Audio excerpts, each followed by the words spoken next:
بسم اللہ الرحمن الرحیم۔ السلام علیکم خواتین و حضرات، پروگرام حیات رسول صلی اللہ علیہ وآلہ وسلم کی ایک اور نشست کے ساتھ ہم آپ کی خدمت میں حاضر ہیں، اور میرے ساتھ ہمیشہ کی طرح ہیں جناب محسن ممتاز۔ السلام علیکم محسن صاحب، بہت شکریہ آپ کے وقت کا۔ محسن صاحب، گزشتہ نشست میں ہماری گفتگو ادھوری رہ گئی تھی، میں چاہتا ہوں کہ اس کو وہیں سے شروع کریں کہ ہم غزوہ بدر کے وہ اسباب جو ہمارے مورخین بیان کرتے ہیں، جس کی وجہ سے مستشرقین بھی پھر ان پر سوال اٹھاتے ہیں، اور ان اسباب سے جو آپ نے پچھلی نشست میں بیان کیے تھے ان سے لگتا یوں ہے اور ایک تاثر ملتا ہے کہ یہ عام ہی جیسے جنگیں ہوتی ہیں کہ یعنی آپ اپنی معیشت کو بچانے کے لیے یا اپنی معاشرت کو بچانے کے لیے جنگ کرتے ہیں، تو اسی طرح لگتا ہے کہ قریش جو ہے وہ اس لوٹ مار سے بچنے کے لیے، اپنے تجارتی راستوں کو محفوظ رکھنے کے لیے جنگ کی ہے۔ مسلمانوں کو مال غنیمت کا چسکا لگ گیا ہے، وہ مزید مال غنیمت حاصل کرنے کے لیے جنگ لڑ رہے ہیں، جبکہ ہم قرآن مجید میں دیکھیں تو قرآن مجید اس کو یوم الفرقان کہہ رہے ہیں کہ جس دن اللہ تعالیٰ نے اسلام اور کفر میں فرق واضح کر دیا ہے، اسلام کا حق ہونا واضح ہو گیا ہے اور کفر کا غلط ہونا واضح ہو گیا ہے۔ تو یہ پھر یوم الفرقان کس طرح ہوا؟ بسم اللہ الرحمن الرحیم۔ یہ بات درست ہے کہ جیسے کہ ہم نے پچھلے پروگرام میں یہ بات عرض کی تھی، مورخین نے، ہمارے جو سیرت نگار ہیں، مورخین ہیں، انہوں نے عموماً 2-3 اسباب بیان کیے ہیں۔ اس میں پہلا تو انہوں نے یہ کہا کہ چونکہ مدینہ کے نبی صلی اللہ علیہ وسلم نے مدینہ کے ساتھ جو قبائل تھے، چھوٹے چھوٹے قبائل تھے، ان کے ساتھ حلیفانہ معاہدے کیے، اور یہ قبائل شام کو جانے والے جو رستہ ہے نا مکہ سے، ان کے درمیان میں کہیں پڑتے ہیں، تو ان کے ان کی راہداری کو جو ہے وہ روکنے کے لیے نبی صلی اللہ علیہ وسلم نے ان سے معاہدے کیے ہیں۔ تو قریش نے یہ بھانپا کہ ہماری راہ کو روکا جا رہا ہے تو ہم حفاظت کے لیے نکلتے ہیں، جنگ چھڑ گئی ہے، یہ ایک سبب بیان کر دیا۔ پھر انہوں نے کہا کہ عبداللہ بن جہش سے جو مال غنیمت آیا تو اس وجہ سے مسلمانوں کو مال کی طرف جو ہے وہ رغبت پیدا ہوئی، اس وجہ سے وہ بدر کا واقعہ پیش آ گیا، اور جو قریش عبداللہ بن جہش کے سریہ میں جو بندہ مارا گیا تھا قریش کا، تو اس کے بدلے کے لیے بھی قریش جو ہیں وہ آتے ہیں۔ یہ 3 واقعات جو ہیں، یا 3 اسباب کہہ لیں، یہ 3 اسباب، اور جو عام عمومی جنگیں ہوتی ہیں جیسے کہ آپ نے فرمایا، ایسے تو ہر بادشاہ اپنی مملکت کو بچانے کے لیے کرتا ہی ہوتا ہے، تو یہ مال کا لوٹنا اور یہ جنگیں کرنا اور یہ منصب رسالت سے کوئی مطابقت نہیں رکھتا۔ قرآن مجید نے اس کو یوم الفرقان کہا ہے، حق و باطل کے درمیان ایک فیصلہ کن جنگ ہے، اور کفر اسلام کا پہلا معرکہ ہے، اور اللہ تعالیٰ کی مدد شامل حال ہے، اور یہ کفر کو چھانٹ کر اور الگ کر دینے والا دن کہا گیا ہے۔ تو کسی صورت بھی ان اسباب میں اور یوم الفرقان میں کوئی مطابقت نہیں بنتی ہے۔ پہلا سبب جو انہوں نے بیان کیا، اس کا اگر ہم تجزیہ کریں کہ اگر وہ بدلہ مارا گیا ہے تو عرب کے دستور کے مطابق خون بہا لیا جاتا ہے، دیت لی جاتی ہے، اور اس وقت عموماً 100 اونٹ ہوا کرتے تھے، تو وہ مطالبہ کر سکتے تھے، یعنی قریش کے لوگ جو ہیں اب مکے کے اندر نبی صلی اللہ علیہ وسلم کے خاندان والے اور مسلمانوں کے رشتہ دار تو موجود تھے، سارے ہی تو مدینہ نہیں چلے گئے، تو ان سے کوئی مطالبہ نہیں کیا گیا۔ پہلی بات تو یہ ہوئی کہ یہ سبب اگر ہوتا، اگر یہ خون بہا مانگتے اور وہ مدینے سے اللہ کے رسول صلی اللہ علیہ وسلم انکار کر دیتے، تو ایک وجہ ہوتی کہ یہ جنگ کرنے آ گئے ہیں، بندے کے لیے جنگ کرنے آ گئے ہیں۔ اگر راہداری کو روکنے کے لیے نبی صلی اللہ علیہ وسلم نے یہ معاہدے کیے ہیں اور قریش نے یہ بھانپ لیا ہے کہ ہمیں جانے نہیں دیا جائے گا، تو 1 سال کا وقفہ ہے بدر سے لے کر اس حلیفانہ معاہدے کے درمیان، اور معاہدے میں یہ بات بھی نہیں لکھی ہوئی کہ آپ نے قریش کا راستہ روکنا ہے، کسی معاہدے میں کوئی ایسی بات نہیں ہے۔ 1 سال کا درمیانی وقفہ ہے، اور 1 سال میں کوئی ایک واقعہ بھی پیش نہیں آیا کہ آپ کے یعنی لوگوں نے اور قبیلے والوں نے قریش کا رستہ روکا ہو، وہ آ جا رہے ہیں آزادی کے ساتھ. جیسے کہ ابو سفیان رضی اللہ عنہ اس وقت مسلمان نہیں ہوئے تھے، تو وہ شام کی طرف سفر میں تجارتی قافلے کی طرف گئے ہوئے تھے. یہ کوئی بات سبب معلوم نہیں ہوتا. اور تیسرا یہ کہ مال غنیمت کی حرص بڑی ہے، تو یہ مسلمانوں پر کس قدر گھنونا الزام لگانا صحابہ کرام پر کہ انہوں نے مال کی لالچ میں یہ کام کیا ہے. حالانکہ تو وہ تو بدر میں پیش تھے. بدر میں چھوٹے چھوٹے بچے جا رہے ہیں جن کو اللہ کے نبی صلی اللہ علیہ وسلم روک رہے ہیں. عبداللہ بن عمر کو واپس بھیجا ہے اور بھی صحابہ کرام جو ہیں ان کو واپس بھیجا ہے. تو یہ مال کو لوٹنا اور اس کی حرص بڑھ جانا، ایسا کوئی واقعہ سرے سے پہلے ہی پیش نہیں آیا جو اب آنا ہے. نبی صلی اللہ علیہ وسلم نے کبھی بھی اس کی تحسین نہیں فرمائی ہے. جو عبداللہ بن جہش والا واقعہ پیش آیا ہے یا وہ مال ساتھ لائے ہیں، تو انہوں نے یعنی اللہ کے نبی نے اس مال کو جو ہے وہ سائٹ پہ رکھ دیا تھا.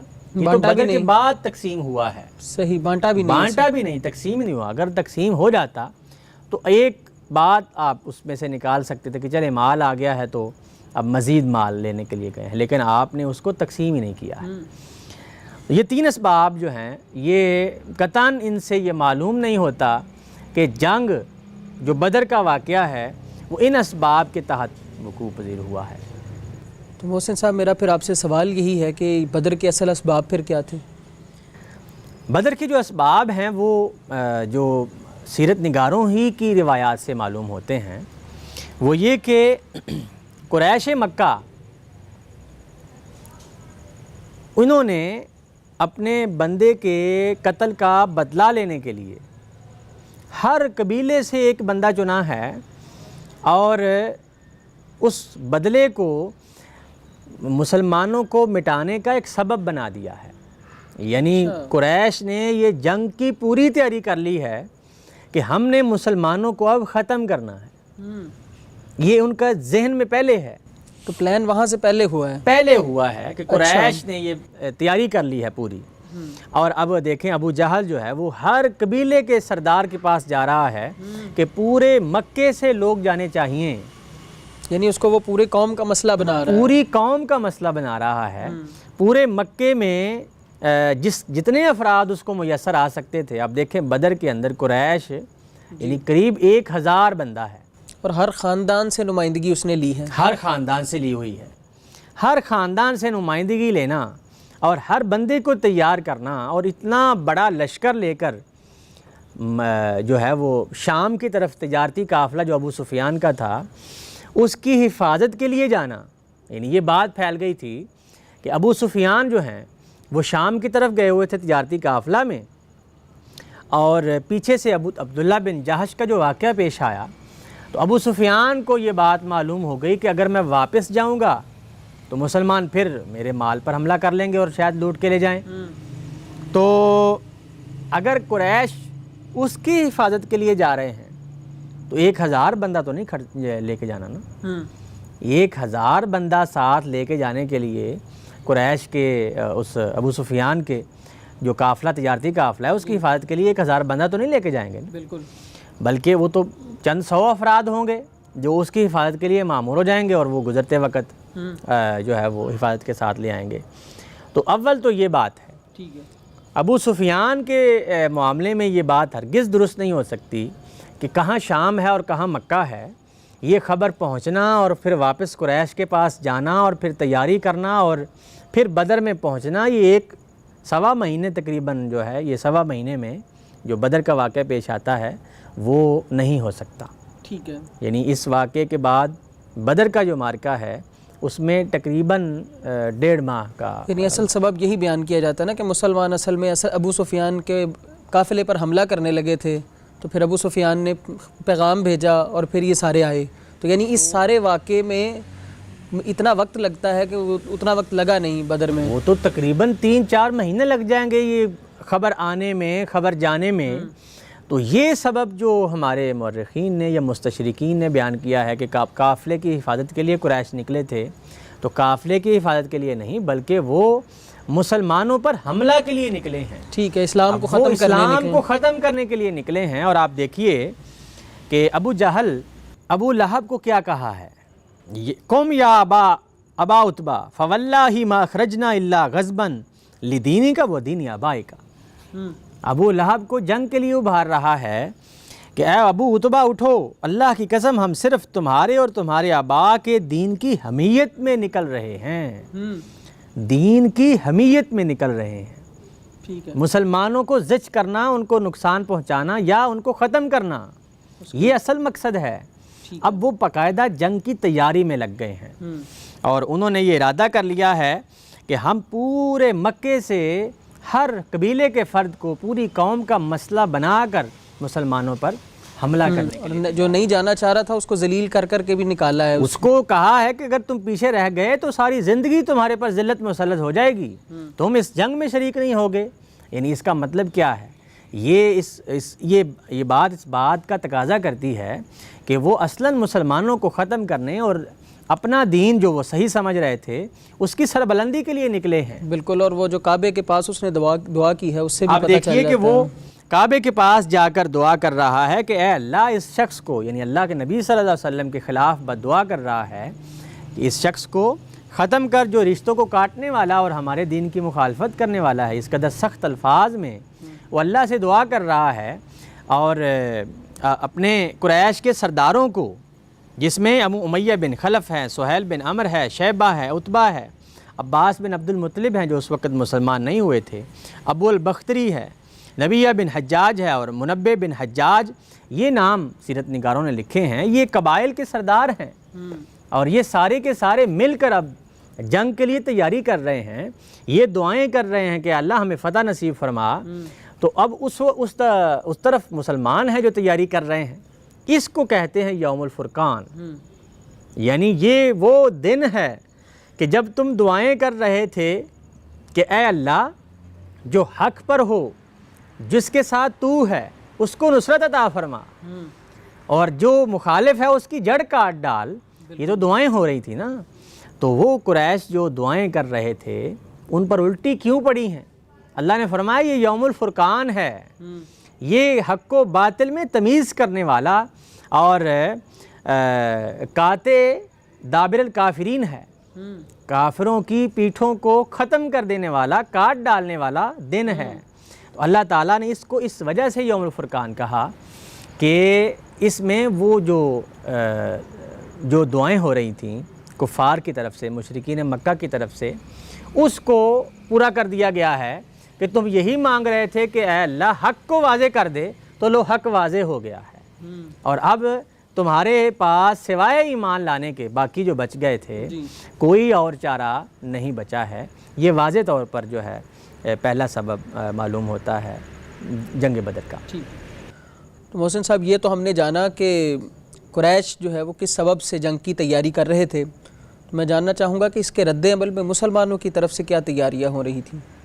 ہمارے مورخین نے جیسے کہ بیان کیا ہے کہ مسلمان جو ہیں وہ قافلے کے مال کو لینے جاتے تھے، تو ابو سفیان کا قافلہ گیا ہوا تھا شام کے اندر، تو وہاں سے جب اس نے واپس لوٹنا تھا تو اصل میں یہ بدر کا واقعہ نہیں پیش آنا تھا، بلکہ یہ اچانک سے ہو گیا ہے کہ ادھر سے وہ اپنے قافلے کی حفاظت کے لیے آئے ہوئے تھے اور یہ قافلہ جو شام سے آنا تھا اس کو لوٹنے کے لیے آئے ہوئے تھے، تو درمیان میں ایک مد بھیڑ سی ہو گئی کہ وہ ابو سفیان کا قافلہ جو ہے وہ دریائی راستے سے چلا گیا اور سامنے آمنے جو ہیں وہ قریش اور مدینے کے لوگ ہو گئے۔ اچھا، تو یہ سبب انہوں نے، ہمارے لوگوں نے جو ہے وہ بیان کر دیا ہے اور مستشرقین نے اس کو بڑا جو ہے وہ مزے لے کر بیان کیا ہے، تو ظاہر ہے یہ اس کو ایڈریس کرنا ضروری ہے۔ جی، نبی صلی اللہ علیہ وسلم نے اپنے 2 صحابہ کرام کو سریے کے طور پر بھیجا ہوا تھا قبیلے کی طرف، کسی قبیلے کے ارد گرد کے حالات کی طرف۔ آپ کو یہ معلوم ہو گیا تھا کہ اب قریش جو ہیں وہ آرام سے بیٹھنے والے نہیں ہیں، ان کا بندہ قتل ہو گیا ہے، تو اب ہر اقدام وہ کر سکتے ہیں، اور ویسے بھی وہ غصے کی آگ سے بھرے ہوئے تھے پہلے سے ہی۔ تو اللہ تعالیٰ کی طرف سے یہ اشارہ ہو چکا تھا، آپ کو خواب کے اندر اللہ تعالیٰ نے یہ بیان کر دیا تھا کہ اب حق و باطل کے درمیان مارکا ہونے والا ہے۔ آپ نے ان 2 صحابہ کرام کے واپسی سے پہلے بدر کے لیے اپنا لشکر لے کر چل پڑے ہیں۔ ٹھیک ہے، یعنی اگر یہ اس کو قافلے کو دیکھ کر، ابو سفیان کے قافلے کی طرف دیکھ کر اس کے اوپر حملہ ہی کرنا تھا تو ابھی 2 بندے آ کر اطلاع تو دی نہیں انہوں نے، ابھی انہوں نے اطلاع نہیں دی ہے۔ بالکل، تو اطلاع دیے بغیر آپ اپنا جو قافلہ ہے وہ لے کر بدر کے مقام کی طرف چل پڑتے ہیں، اور بدر کا جو مقام ہے وہ مکے کے قریب ہے۔ جی، تو مکے کے قریب جا کر شام والے قافلے پر حملہ کرنا یہ کیا عجیب بات ہو گئی؟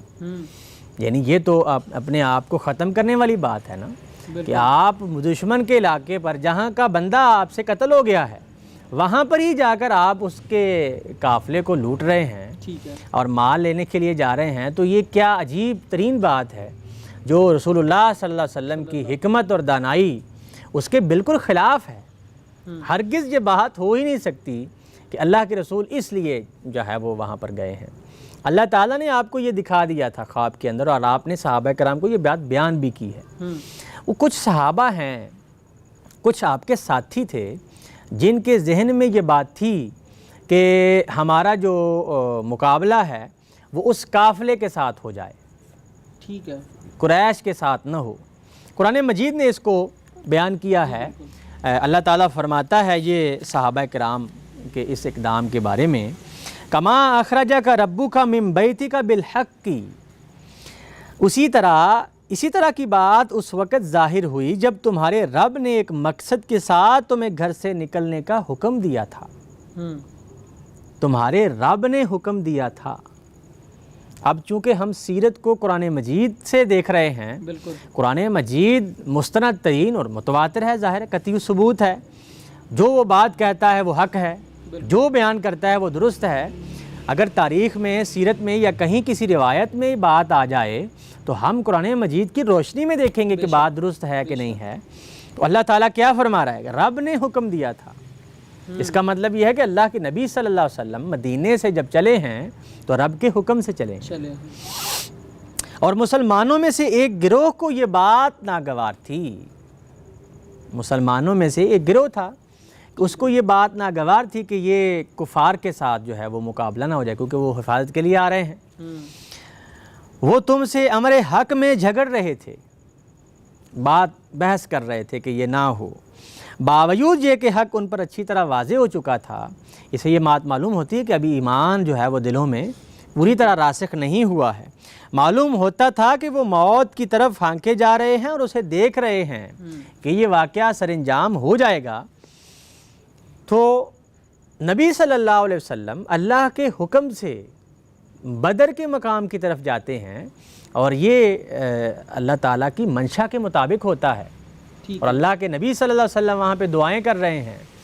اور یہ نہیں ہے کہ اچانک سے واقعہ پیش آ گیا ہے، بلکہ اللہ کے نبی پوری تیاری کے ساتھ جا رہے ہیں۔ اس کی وجہ یہ ہے کہ صحابہ کرام میں سے جو چھوٹے صحابہ ہیں آپ ان کو واپس بھیج دیتے ہیں کہ تم گھر چلے جاؤ، تمہارا کوئی کام نہیں ہے۔ اور بعض عرب کے دستور کے مطابق جنگوں میں دوسرے علاقوں سے بھی لوگ آ کر شامل ہو جاتے تھے، مال لینے کے لیے بھی مل جائے گا چلے جائیں گے۔ تو اللہ کے نبی صلی اللہ علیہ وسلم نے ان کو بھی لٹا دیا ہے، وہ مشرک تھے۔ اچھا، یعنی شرک کرنے والے لوگ جتنے لوگ تھے آپ نے ان کو لٹا دیا کہ تم میں سے حلیف بھی ہیں، ایمان والا ہی ساتھ جائے گا۔ اس بات کا یہ ثبوت ہے، یعنی اس جنگ کی اہمیت یہاں سے پتہ چلتی کہ ہے یہ حق و باطل ہے، یہ یوم الفرقان ہی ہونا ہے، جہاں سے اگر انہوں نے یہ کہا کہ اللہ حق کو واضح کر دے تو اللہ نے اپنے نبی کو کہہ دیا کہ حق ہی واضح ہونا ہے، اور حق ادھر سے جا رہا ہے، وہاں سے باطل آئے گا۔ اور یعنی اللہ کی نصرت پہ اتنا بھروسہ ہے کہ اپنی تعداد بڑھانے کی کوشش نہیں کی، جتنے حق والے ہیں وہ اتنے لے کے بالکل اتنے ہی لے کے گئے ہیں۔ اللہ اکبر۔ اور اگر یہ قافلے پر حملہ ہے تو 2 گھوڑ سوار تھے، 2 ہی گھوڑے تھے آپ کے پاس، تو ادھر 30-40 گھوڑے ہیں تو آپ گھوڑے پورے کر کے لے کے جاتے نا۔ ایسا کوئی واقعہ نہیں ہے جو ہمیں یہ بات جو ہے وہ بتائے کہ یہ اصلاً ابو سفیان کے ساتھ جو ہے وہ مٹ بھیڑ کے لیے اللہ کے نبی صلی اللہ علیہ وسلم قافلہ لے کے گئے ہیں، ہرگز ایسی کوئی بات نہیں ہے۔ دوسری طرف دیکھیے کہ ابو سفیان کا جو قافلہ ہے، تجارتی قافلہ، وہ اب اس رستے سے ہو کے جانا ہے مکے۔ اس نے یہ دیکھا، اس کے جو ہے اس کی پلاننگ میں یہ تھا، اس نے سمندری رستہ اختیار کیا، ٹھیک ہے، وہاں سے ہوتا ہوا وہ مکے چلا جاتا ہے۔ ٹھیک ہے، اب دیکھیے کہ اگر قریش مکہ اس کی حفاظت کے لیے آئے تھے تو اب واپس چلے جاتے، اب تو ختم ہو گیا نا کام، اب تو معلوم ہو گیا کہ وہ ہمارا قافلہ بحفاظت مکے آ گیا ہے، بالکل، اب ختم ہو گئی۔ تو اب یہ جنگ کیوں ہوئی ہے؟ پھر وہ اس ارادے سے نکلے ہیں کہ قافلہ ہو یا نہ ہو، ہم نے مسلمانوں کو ختم کرنا ہے، اور اللہ تعالیٰ تو اپنے نور کو بلند کر کے ہی رہتا ہے، چاہے مشرکوں کو کتنا ہی ناگوار گزرے۔ بالکل، قرآن مجید نے یہ بیان کیا ہے، هو الذی ارسل رسولہ بالہدی ودین الحق لیظہرہ علی الدین کلہ ولو کرہ المشرکون۔ یہ اللہ ہی ہے جس نے اپنے رسول کو حق کے ساتھ بھیجا ہے، دین حق کے ساتھ، تاکہ اللہ اس جگہ پر اپنے دین کو غلبہ دے دے، چاہے مشرکوں کو کتنا ہی برا لگے۔ یہ ان کو بہت برا لگ رہا تھا کہ اللہ کے رسول صلی اللہ علیہ وسلم مبعوث کیوں ہوئے ہیں، مسلمان بڑے کیوں ہیں، اور اب یہ یوم الفرقان کا دن قریب آنے والا ہے، اب یہ دونوں لشکر اب آمنے سامنے ہونے والے ہیں۔ بہت شکریہ محسن صاحب۔ خواتین و حضرات، غزوہ بدر کے واقعات اور اس کی تفصیلات پر اگلی نشستوں میں گفتگو جاری رکھیں گے، ہمارے ساتھ رہیے گا، تب تک کے لیے ہمیں اجازت دیجیے، اللہ حافظ۔ علمی، دعوتی اور تعلیمی پروگراموں میں تعاون کیجیے۔ آئیے دین کی خدمت میں شامل ہو کر اپنی عاقبت سنواریں۔ آؤ مل کر اس منادی کا جواب بنیں، یا ایھا الذین آمنوا کونوا انصار اللہ۔ ایمان والو، اللہ کے مددگار بنو اس کے دین کی خدمت کر کے۔